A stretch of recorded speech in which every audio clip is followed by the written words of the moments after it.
Hey, what's up guys? Ryan Lewis here at Fishers of Men. Today's video is going to be talking about a beverage that's very near and dear to my heart. It's called Makgeolli and it's from Korea.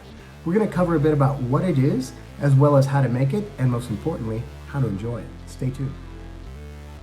So what is Makgeolli? As I said, it's this delicious beverage, often described as sweet, milky, bubbly, a little bit tart. It is a product of fermenting rice with a product called Nuruk.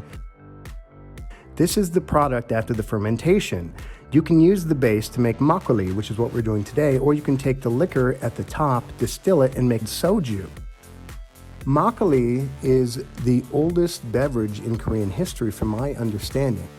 The cheongju, that clear liquor at the top, was actually consumed by the royalty. Afterwards, the dregs, the takju at the bottom, could be recirculated with rice and then diluted with water, and it would give them a slightly bubbly, light beer-type beverage, which basically turned into makgeolli. A lot of people might be asking, if they're on this video, how does this compare to beer? Because I had the very same questions when I got started.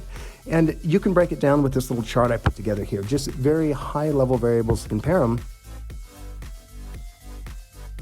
First thing is water. Anything that you like to drink that tastes good is probably going to work fine. Anything with too many chemicals is probably not good. If you want to use filtered water like this thing or buying it from a store, that's fine too. Next thing is your fermentation vessel. You don't need a 5-gallon bucket. In fact, you probably want something smaller, but an open lid at top is definitely good and desirable for putting the rice in and out. Having a spigot at the bottom helps for filling the bottles at the end, but it's not necessary. You can get by without it, just a little bit more stress and cuss words. Focus on your sanitation. If you have soap, sanitizer is ideal if you can, not have to buy 4 items to make it happen. But sanitizer is good for all your materials when you're fermenting. This is actually the fermentation vessel I used. It's a carboy, which is mostly used for homebrew. It has some perks and benefits to it, including this airlock, which you'll want to devise something like it for your fermentation needs, although you don't necessarily need to have this per se. Moving on, the next thing you need is some type of filtration system. After the fermentation is done, you're going to want to strain all that nasty residue, the nuruk and the rice out. So this is my homebrew brew in a bag setup, which works absolutely just fine. However, most of you may not have that. So this is just like a cheesecloth. I think it's cotton. It might be nylon, but it can take heat, much bigger holes, and it works just fine. All right, moving on to other things that you probably have. Pots and pans for boiling water, preferably with lids. Just making rice the old school way on the stovetop. And if you want to check out a rice cooker, there's easy ones on Amazon that are pretty cheap. I think this one is $30, and I bought this one because it could do steaming and it could do basic, rice cooking to expand my use for it. Moving on from there, you need some rice, right? You need some fuel for the yeast.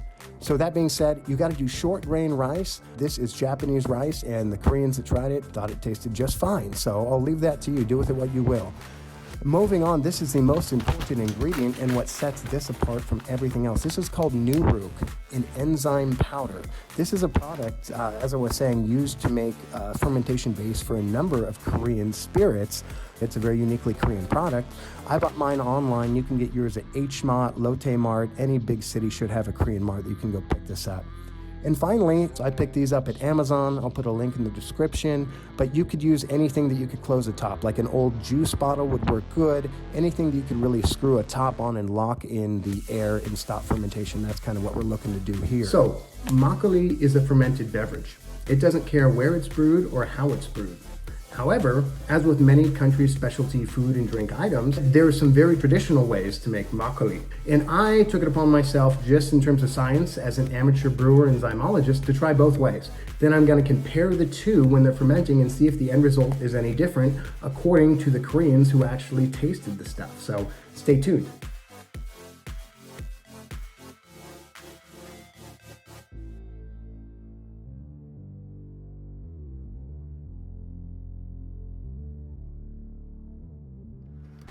All right, guys, time to make some makgeolli, huh? First things first, let's measure out that rice. Get 1 kilogram per recipe.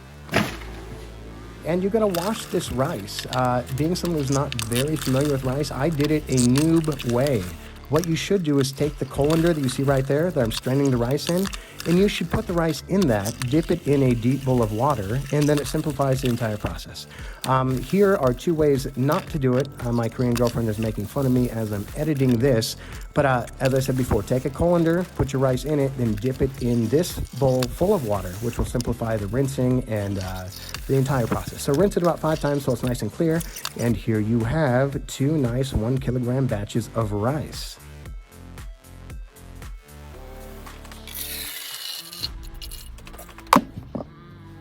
All right, here's a look of the rice cooker rice. I just want to get an up-close look to show you how kind of squishy and glutinous and sticky it is. It's sticking to my fingers already, right?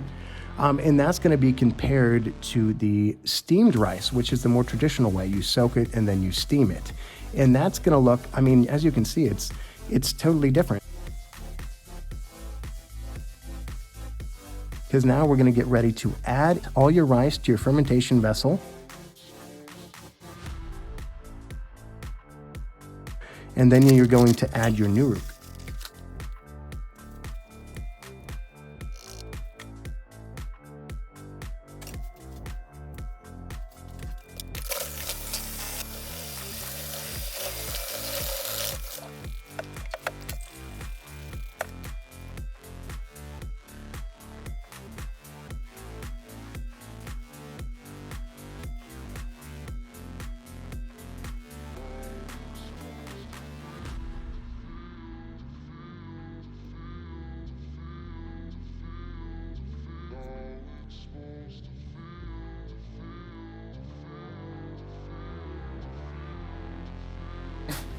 Yes.